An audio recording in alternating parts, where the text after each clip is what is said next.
Assalamualaikum warahmatullahi wabarakatuh.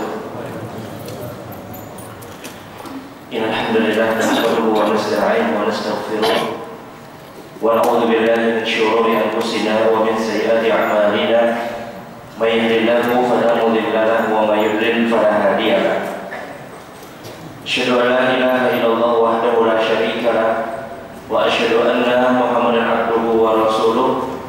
Allahumma shalli ala Muhammad wa ala ali Muhammad kama shallaita ala Ibrahim wa ala ali Ibrahim wa barik ala Muhammad wa ala ali Muhammad kama barakta ala Ibrahim wa ala ali Ibrahim innaka Hamidum Majid. Ikhwan fillah rahimakumullah, ibu bapak saudara-saudara jamaah salat subuh Masjid Ar-Rahman rahimakumullah. Alhamdulillah, kita bersyukur kepada Allah Subhanahu wa taala kembali pada kesempatan pagi hari ini. Setelah kita melaksanakan salat subuh berjamaah, kembali kita diberikan kesempatan oleh Allah untuk mengamalkan salah satu perintah yang diperintahkan oleh Rasul Sallallahu Alaihi Wasallam, sebuah kewajiban bagi seorang Muslim untuk bersama-sama menuntut ilmu agama, mencari kebenaran apa yang ada di dalam Al-Quran dan Sunnah Rasul Sallallahu Alaihi Wasallam, dan mudah-mudahan ini salah satu praktek ibadah kita, sebagaimana yang Nabi Sallallahu Alaihi Wasallam senantiasa terus berdoa, yang lisan Rasul Sallallahu Alaihi Wasallam tidak pernah kering kecuali dengan berdoa. Yang doa pertama yang diminta Nabi Sallallahu Alaihi Wasallam di dalam aktivitas kehidupan beliau selalu memohon kepada Allah dengan meminta, Allahumma inni as'aluka ilman nafi'an wa rizqan thayyiban wa 'amalan mutaqabbalan. Ya Allah, hamba memohon kepada Engkau ilmu yang bermanfaat, rezeki yang baik, dan ibadah yang diterima oleh Allah Subhanahu wa taala. Ini doa yang pertama diminta Rasul sallallahu alaihi wasallam sebelum doa-doa yang diminta oleh Rasulullah. Ini doa yang pertama dipanjatkan oleh Nabi setiap selesai melaksanakan salat subuh. Doa ini yang pertama diharapkan oleh Rasul sallallahu alaihi wasallam sebelum pengharapan-pengharapan yang lain. Ikhwan fillah rahimakumullah. Insyaallah pada 30 menit ke depan kita akan membicarakan tentang beberapa hal yang berkaitan dengan permasalahan salat jenazah. Kita pertama mungkin akan bicara tentang keutamaan salat jenazah. Kemudian kita juga akan membicarakan tentang shaf yang disusun untuk melaksanakan salat jenazah. Kemudian siapa yang paling berhak untuk menjadi imam pada pelaksanaan salat jenazah. Kemudian waktu-waktu yang terlarang yang disebutkan oleh Rasulullah, pemahaman hadis Nabi Sallallahu Alaihi Wasallam yang melarang untuk kita tidak melaksanakan salat jenazah pada waktu-waktu yang terlarang. Kemudian juga kalau sempat kita juga akan membicarakan tentang pelaku-pelaku dosa besar, apakah disyariatkan tetap untuk kaum muslimin secara umum melaksanakan salat jenazah. Ikhwan fillah rahimakumullah. Salat jenazah disebutkan dalam hadis Rasul sallallahu alaihi wasallam. Di antara keutamaan orang-orang yang melaksanakan salat jenazah disebutkan dalam hadis yang dikeluarkan oleh Imam Muslim, Nabi sallallahu alaihi wasallam beliau bersabda, "Man shalla 'ala janazatin wa lam yatba'ha falahu qirat. Fa in taba'aha falahu qiratan." Qila wa ma qiratan ya Rasulullah? Qala asgharuhuma mithlu Uhud. Nabi sallallahu alaihi wasallam beliau bersabda, kata Rasul, "Man shalla 'ala janazah," siapa yang melaksanakan salat jenazah, walam yatba'ha, dan dia tidak mengikuti salat, dan dia tidak mengantarkan jenazah tadi, dia hanya melaksanakan salat jenazah, maka yang dia dapatkan adalah falahu qirat, dia mendapatkan satu qirat. Fa in taba'ha, orang yang membawa jenazah dalam artian dia mengikuti jenazah tadi sampai ke area kubur, sampai ke liang lahat, falahu qiratan, maka dia mendapatkan 2 qirat. Nabi sallallahu alaihi wasallam kemudian ditanya, "Ya Rasulullah, apa qiratan?" Ya Rasul, apa yang dimaksud dengan 2 qirat? Apa yang dimaksud dengan 1 qirat? Apa yang dimaksud dengan 2 qirat? Maka Rasul sallallahu alaihi wasallam menyatakan, "Asgharuhuma mithlu Uhud." Istilah 2 qirat yang dinyatakan Nabi sallallahu alaihi wasallam, kata Rasulullah, ukurannya pahala yang diberikan oleh Allah, istilah 2 qirat adalah paling tidak, kata Rasulullah, seperti gunung Uhud. Jadi 1 qirat yang dinyatakan Nabi SAW pada pelaksanaan sholat jenazah, orang yang mendapatkan sholat jenazah dia mendapatkan 1 qiraat. Yang 1 qiraat itu kata Rasulullah paling tidak ukurannya ada seperti gunung Uhud, artinya mungkin lebih besar. Dan kita tahu gunung Uhud itu panjangnya kurang lebih sampai 8 kilo, tingginya kurang lebih 4 sampai 5 kilo, gunung terbesar yang ada di Madinah. Orang yang melaksanakan sholat jenazah dia mendapatkan pahala besarnya seperti gunung Uhud tadi. Dan orang yang mengikutinya kata Rasul dia mendapatkan 2 qiraat. Dan ini hitungan minimal yang dinyatakan Rasul SAW. Jadi salat jenazah didapatkan itu 1 qiraat. Orang yang mengikuti salat jenazah, orang yang mengantarkan jenazah tadi dia mendapatkan 2 qiraat. Dan ketika Rasul SAW dia menyebutkan seorang yang mengantarkan jenazah dia mendapatkan 2 qiraat, maka kaum perempuan pada saat zaman Rasul SAW mereka pun menginginkan untuk mendapatkan pahala sebagaimana pahala yang didapatkan oleh kaum laki-laki. Maka mereka mengantarkan jenazah tadi, ikut mengantarkan jenazah. Rasul SAW kemudian bersabda kepada kaum perempuan ketika itu di tengah-tengah jalan yang dikabarkan kepada Rasulullah, ya Rasulullah ini istri-istri sahabat ikut mengantarkan jenazah. Maka Rasulullah SAW bersabda kepada kaum perempuan ketika itu, irji'na fa innakunna ma'jura. Pulanglah kalian semua, kata Rasulullah, kalian telah dapat pahala. Jadi kaum perempuan, mohon maaf tidak disyariatkan untuk mengikuti atau mengantarkan jenazah tadi. Kaum perempuan tidak diinginkan untuk ikut membawa jenazah tadi ke area kubur. Kaum perempuan hanya diperbolehkan untuk melakukan ziaratul kubur. Setelah jenazah itu dimasukkan, kemudian setelah dikubur, maka silakan kaum perempuan untuk datang ke kubur. Untuk datang ke kubur, sebagaimana sabda Nabi SAW, zurul maqabir fa innaha tadhkara al-mauta. Berziarahlah kalian ke kubur karena itu akan mengingat kalian kepada kematian. Hadis Nabi SAW yang menyebutkan la'anallahu za'iratul kubur. Allah melaknat kaum perempuan yang datang ke kubur. Yang dimaksud kata para ulama adalah ketika kaum perempuan tadi ikut mengantarkan jenazah. Namun ketika jenazah itu sudah dikuburkan, maka dia diperbolehkan untuk melakukan ziaratul kubur. Ketika kaum perempuan ingin mendapatkan 2 qiraat sebagaimana yang dikatakan Rasul, karena kaum laki-laki mendapatkan 2 qiraat dengan mengantarkan jenazah tadi, maka paling tidak kata para ulama, kaum muslimat, kaum perempuan mereka punya niat untuk mengantarkan, mereka punya niat untuk mengantarkan, tapi tidak untuk melakukan perbuatan tadi. Karena ketika istri-istri sahabat yang ikut mengantarkan jenazah, Nabi SAW menyatakan, irji'na fa innakunna ma'jura. Pulanglah kalian semua, karena sesungguhnya kalian telah mendapatkan pahala 2 qiraat yang dimaksud. Pahala 2 qiraat yang dimaksud. Jadi sekali lagi kaum perempuan yang ingin mendapatkan 2 qiraat tadi hendaknya mereka juga berniat, tapi tidak untuk melakukan perbuatan tadi. Karena secara syariat kaum perempuan tidak diinginkan mengantarkan jenazah sampai ke area kubur. Yang diperbolehkan hanya kita berziaratul kubur sebagaimana kaum laki-laki yang melakukan ziaratul kubur.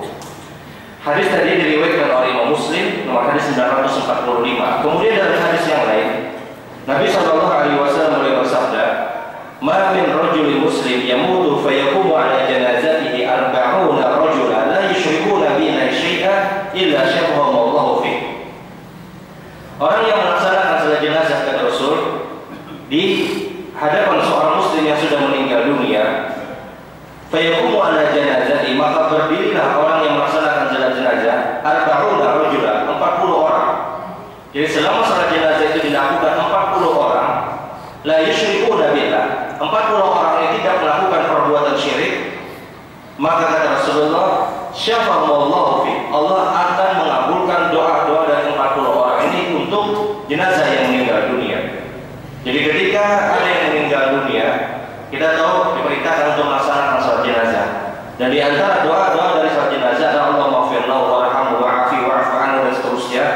Doa-doa yang diminta oleh orang tadi, 40 rajulan, 40 orang yang mengikuti salat jenazah dari kata Rasul, maka 40 doa yang diminta oleh orang-orang tadi akan diijabahi oleh Allah untuk orang yang meninggal dunia dengan syarat la yusyrikuna billah. 40 orang ini tidak melakukan perbuatan syirik.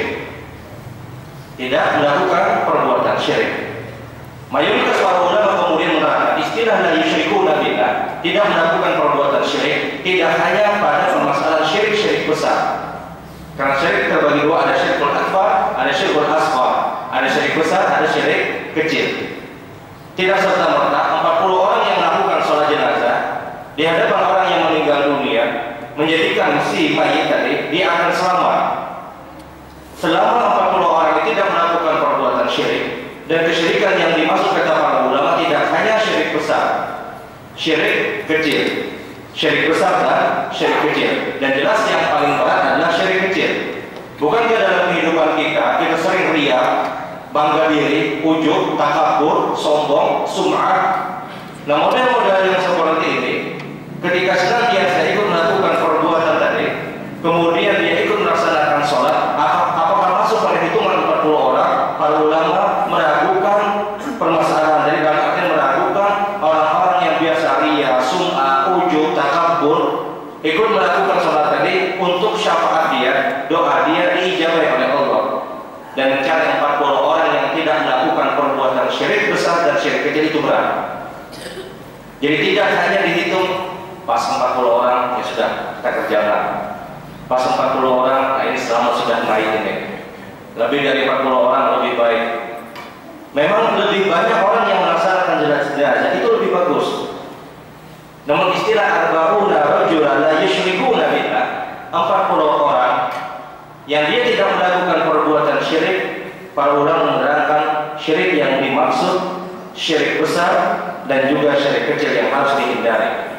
Syirik besar yang akan menggugurkan tauhid orang tadi, dan syirik kecil yang menggugurkan amal ibadah orang tadi.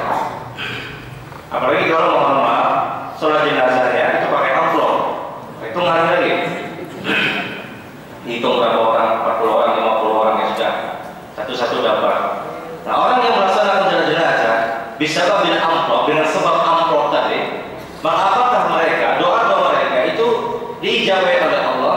Maka mohon maaf berat untuk kita mengatakan hal yang demikian diijabahi oleh Allah. Karena orang-orang yang melakukan perbuatan jadi dia harus benar-benar ikhlas, dia harus benar-benar mengharapkan keridhaan dari Allah. Begitu banyak orang-orang yang mungkin terjebak kepada perbuatan riya, kepada perbuatan sum'ah, kepada perbuatan ujub. Harus di sop pertama, kalau nggak ada di sop pertama kadang ada dilihatnya. Harus di sop pertama, kalau nggak ada di sop pertama, karena keluarganya kada tahu aku sembahyang di sini. Kada nyaman kada sembahyang jenazah, kawan mana? Nah, istilah kada nyaman lawannya, kada nyaman lawan keluarganya, bukan lagi karena Allah. Ini akan mencederai permasalahan la yusyrikuna billah. Mereka terjebak kepada perbuatan-perbuatan riya, perbuatan-perbuatan sum'ah, bukan lagi karena Allah Subhanahu wa ta'ala. Sehingga istilah 40 orang ini sangat dalam dipahami oleh para ulama. Tidak hanya terbatas dia tidak melakukan perbuatan syirik, tidak hanya terbatas dia terjebak kepada keyakinan-keyakinan yang menggugurkan ketauhidan dia, namun juga berkaitan dengan amal ibadah yang dia lakukan. Kemudian di dalam hadis yang lain, Nabi SAW juga membicarakan tentang hal-hal yang berkaitan dengan shaf orang yang melaksanakan salat jenazah. Nabi SAW bersabda, "Ma min muslim yamutu fa yusalli ala thalathati sufufu minal muslimin illa ujaba." Tidaklah seorang yang meninggal dunia, kata Rasulullah, kemudian dibikin shaf melaksanakan salat jenazah dengan thalathatu sufuf, dengan 3 shaf, maka 3 shaf yang dibikin kaum muslimin untuk melaksanakan salat jenazah tadi akan menjadikan doa dari orang-orang yang berada pada 3 shaf tadi akan diijabahi oleh Allah. Hadis diriwayatkan oleh Imam Tirmidzi nomor hadis 1028. Di dalam hadis ini, shaf salat jenazah itu paling tidak 3 shaf. Sekali lagi, shaf pada salat jenazah itu paling tidak 3 shaf. Pembuatan salat jenazah, shaf salat jenazah itu berbeda dengan shaf pada pelaksanaan salat berjamaah yang lain. Salat jenazah itu minimal dengan membuat 3 shaf. Sebagaimana yang disebutkan dalam hadis yang lain, salat Rasul sallallahu alaihi wasallam ala janazatin wa ma'u sab'atin nafar, faja'ala thalathati saffa wa ithnaini saffa wa ithnaini saffa. Nabi sallallahu alaihi wasallam pernah melaksanakan salat wa ma'ahu sab'atu nafar. Bersama Rasulullah hanya 7 orang sahabat. Jadi tidak 40 orang. Bersama Rasulullah ketika itu hanya 7 orang. Salat jenazah yang walaupun dilakukan hanya 7 orang itu sah. Rasulullah melaksanakan salat jenazah wa ma'ahu sab'ah, hanya 7 orang. Salat safan, maka dari 7 orang ini Rasulullah membagi. 3 orang berada pada saf pertama, kemudian isnaini saffa, 2 orang berada pada saf yang kedua, wasnaini saffa, dan 2 orang pada saf yang ketiga. Jadi 3, 2, 2. Dan itu dilakukan Rasul sallallahu alaihi wasallam. Isyarat yang sangat jelas bahwasanya pembimbingan saf pada pelaksanaan salat jenazah itu minimal 3 saf. Jadi kalau saf di Ar-Rahman ini panjang, jangan dibikin 1 saf kalau mohon tidak mencukupi dengan 3 saf. Kalau 7 orang saja dibagi Rasul sallallahu alaihi wasallam menjadi 3 saf, maka bagaimana dengan 20 orang, 30 orang mungkin yang berdiri di sini atau 40 orang, maka itu lebih mudah untuk membagi pada bagian 3 saf tadi. Karena pengaturan saf pada pelaksanaan salat jenazah sekali lagi berbeda dengan pengaturan saf pada pelaksanaan salat berjamaah. Pengaturan salat jenazah pada saf-saf salat jenazah itu minimal pada bilangan 3 saf dan tidak harus menyempurnakan saf dengan sempurna panjang kemudian saf kedua kosong atau saf ketiga kosong. Tidak istilah majukan saf dalam artian sempurnakan saf pertama dulu kemudian bikin saf yang kedua. Kalau tidak mencukupi dengan 3 saf, maka hendaknya penyempurnaan pada pojok kanan atau pojok kiri itu dibikin pada 3 saf sebagaimana yang diajarkan oleh Rasul sallallahu alaihi wasallam. Naikhwan fillah rahimakumullah, ini pengaturan saf. Kemudian posisi seorang imam ketika dia berdiri disebutkan dalam hadis, qama Nabi sallallahu alaihi wasallam, berdiri Rasul sallallahu alaihi wasallam ketika Ummu Ka'ab meninggal dunia di tengah-tengah jenazah tadi. Jadi Nabi sallallahu alaihi wasallam beliau berdiri untuk memimpin salat jenazah pada saat yang meninggal dunia seorang perempuan Ummu Ka'ab. Ketika itu Rasulullah berdiri di tengah-tengahnya. Adapun yang meninggal dunia seorang laki-laki, maka hendaknya imam dia berdiri di dekat kepala atau di sekitar bahu, dan itu dilakukan oleh Anas bin Malik ketika juga beliau pernah melihat Rasul sallallahu alaihi wasallam melakukan perbuatan tadi. Jadi berdirinya imam ketika yang meninggal seorang laki-laki, maka hendaknya dia berdiri di dekat kepala si mayit tadi atau di dekat bahu si mayit tadi. Adapun kalau yang meninggal dunia adalah seorang perempuan, maka berdirinya seorang imam tepat di tengah-tengah jenazah tadi sebagaimana yang dilakukan oleh Nabi sallallahu alaihi wasallam ketika seorang Ummu Ka'ab meninggal dunia, maka berdiri Nabi sallallahu alaihi wasallam fi awsatiha, di tengah-tengah Ummu Ka'ab tadi. Jadi tengah-tengahnya. Jelas dengan posisi kepala si mayit dia berada di sebelah kanan, kepala si mayit dia berada di sebelah kanan sebagaimana yang sering atau biasa kita lakukan pada praktek-praktek pelaksanaan salat jenazah. Ikhwan fillah rahimakumullah, kemudian diperbolehkan oleh para ulama, bahkan sebagian ulama menyatakan sesuatu yang disukai sebelum pelaksanaan salat jenazah hendaknya ahli warisnya, keluarganya untuk menyampaikan hal-hal yang berkaitan dengan si mayit. Bisa berkaitan dengan permasalahan hutang piutang, bisa berkaitan dengan permintaan maaf, juga bisa berkaitan dengan ucapan terima kasih kepada orang-orang yang telah membantu. Hal yang demikian bersumberkan dari hadis Rasul sallallahu alaihi wasallam ketika kita tahu Nabi sallallahu alaihi wasallam tidak mau mensolatkan seorang yang meninggal dunia ketika dia mempunyai hutang. Maka Rasulullah kemudian bertanya kepada para sahabat, apakah orang yang punya hutang? Riwayat dari Rasulullah dikabarkan orang yang akan disolatkan dari dia mempunyai hutang. Maka Rasulullah tidak mau mensolatkan. Sampai Abu Qatadah datang kepada Rasul sallallahu alaihi wasallam, kemudian dia menjamin, ya Rasulullah dinarain alaiya. Ya Rasulullah 2 dinar yang dia berhutang saya jamin. Nah, ketika Abu Qatadah memberikan jaminan kepada orang yang meninggal dunia tadi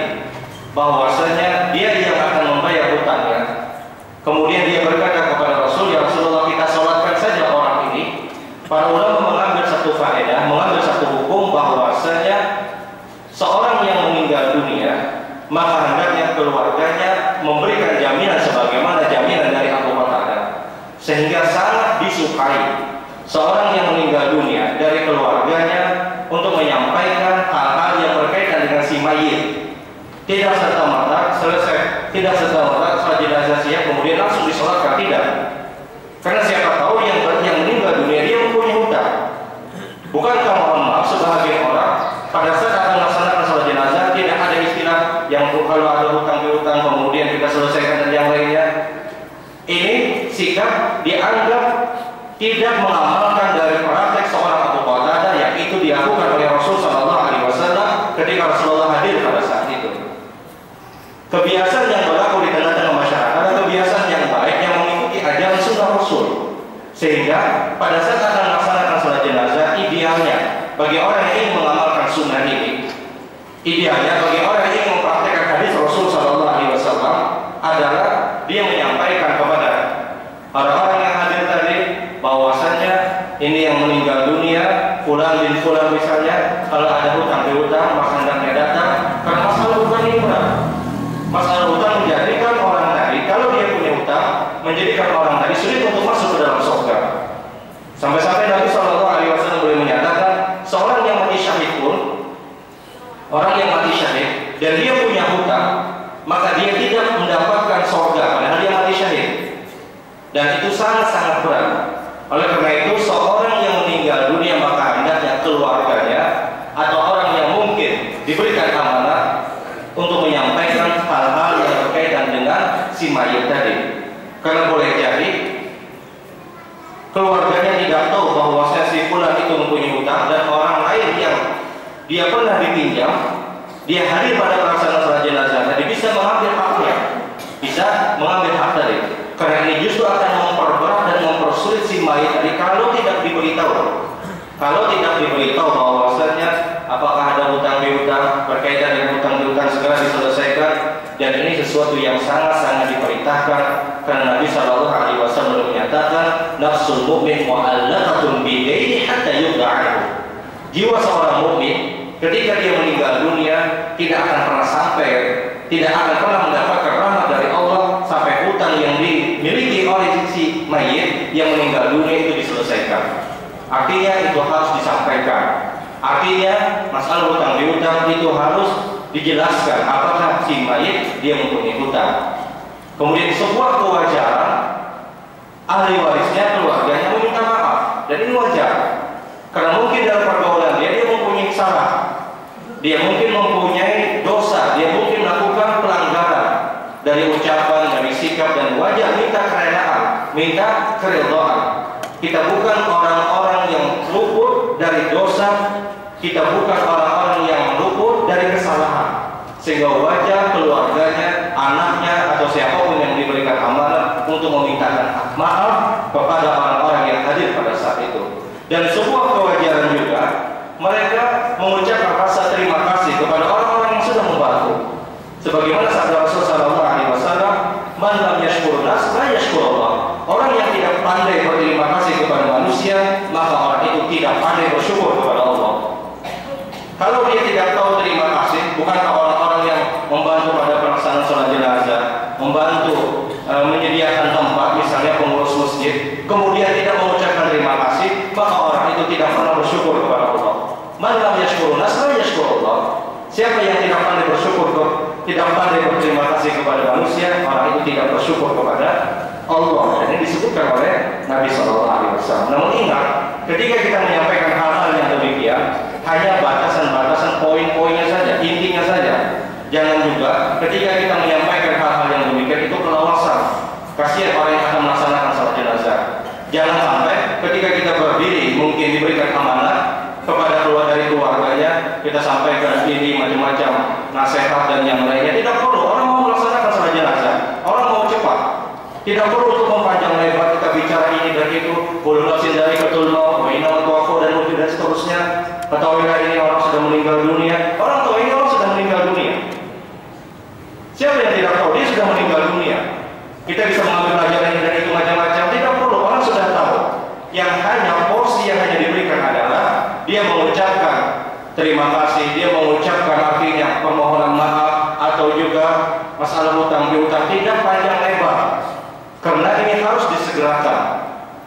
Dan sikap memperpanjang, memperlebar pembicaraan pada pelaksanaan salat jenazah ini akan membuat sebahagian orang, bahkan mayoritas orang-orang yang akan melaksanakan sholat, mereka akan terganggu dengan hal-hal yang seperti ini, karena pelaksanaan salat jenazah itu hendaknya disegerakan, hendaknya dipercepat, dan itu yang dituntut oleh Rasul Shallallahu Alaihi Wasallam. Jadi satu sikap, jangan meremehkan pemberitahuan tadi. Sikap yang lain, jangan juga memperlebar permasalahan-permasalahan ini. Harus bersikap adil, harus bersikap bijak bagaimana kita menyikapi atau bagaimana kita menyampaikan hal-hal yang berkaitan dengan si mayit tadi. Karena kalau kita bicara nasihat, kalau kita bicara tausiah, itu urusan di masjid, urusan ceramah-ceramah agama, bukan pada urusan pengumuman-pengumuman pada pelaksanaan sholat jenazah. Dan seorang itu harus adil, harus bijak di dalam menyikapi hal yang demikian.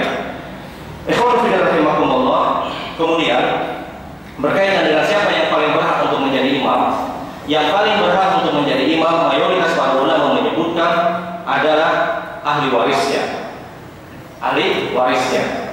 Pendapat lain menyebutkan orang yang diberikan wasiat. Seorang yang diberikan wasiat. Jadi ada dua pendapat yang muncul. Pendapat pertama adalah yang paling berhak untuk menjadi imam pada pelaksanaan salat jenazah adalah ahli warisnya. Kalau mampu, kalau memungkinkan, secara mental mungkin, dan juga secara keilmuan. Pendapat yang menyebutkan yang paling berhak untuk menjadi imam pada pelaksanaan salat jenazah adalah orang yang diberikan wasiat. Orang yang diberikan wasiat dari orang yang meninggal dunia. Sebagaimana Abu Bakar As-Siddiq berwasiat, kalau dia meninggal dunia maka yang disalatkan adalah Umar bin Khattab. Sebagaimana Umar bin Khattab juga pernah berwasiat, kalau dia meninggal dunia maka yang disalatkan adalah Suhaib. Sebagaimana Aisyah radhiyallahu anha pernah berwasiat, kalau dia meninggal dunia maka yang disalatkan adalah Abu Hurairah. Jadi yang memberi wasiat adalah si mayit sebelum dia meninggal dunia. Kalau tidak ada wasiat, maka ahli warisnya.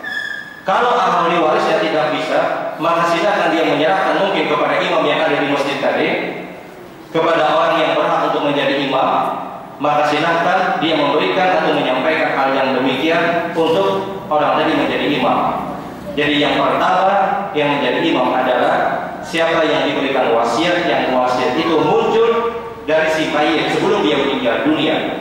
Sebagaimana Abu Bakar berwasiat yang menjadi imam adalah Umar bin Khattab. Ketika Umar bin Khattab meninggal dunia, akan meninggal dunia, ditikam oleh Abu Lu'lu', seorang Majusi. Maka ketika itu Umar bin Khattab menarik Abdurrahman bin Abi Auf untuk menjadi imam pada pelaksanaan salat subuh yang diteruskan oleh Abdurrahman bin Abi Auf, karena Umar meninggal dunia ketika salat subuh, ditikam oleh seorang Majusi. Maka salah satu wasiat yang disampaikan oleh Umar bin Khattab agar yang menjadi imam adalah Suhaib. Aisyah radhiyallahu anha ketika beliau akan meninggal dunia, beliau pun berwasiat bahwa saya yang menjadi imam adalah Abu Hurairah. Jadi si pemberi wasiat adalah orang yang akan meninggal dunia. Kalau tidak diberikan wasiat, maka ahli waris yang berhak untuk menjadi imam. Kalau ahli warisnya tidak mampu untuk menjadi imam, dia bisa menyerahkan kepada imam yang di tempat tadi, mungkin di masjid tadi, sebagai bentuk penghormatan pada masjid yang dia melaksanakan salat jenazah di tempat tadi. Idealnya seperti itu bagi orang yang ingin melakukan sikap adil pada hadis Rasul Shallallahu Alaihi Wasallam. Kita tidak cukup waktu untuk kita mengejar semua materi. Sudah 30 menit. Subhanallah.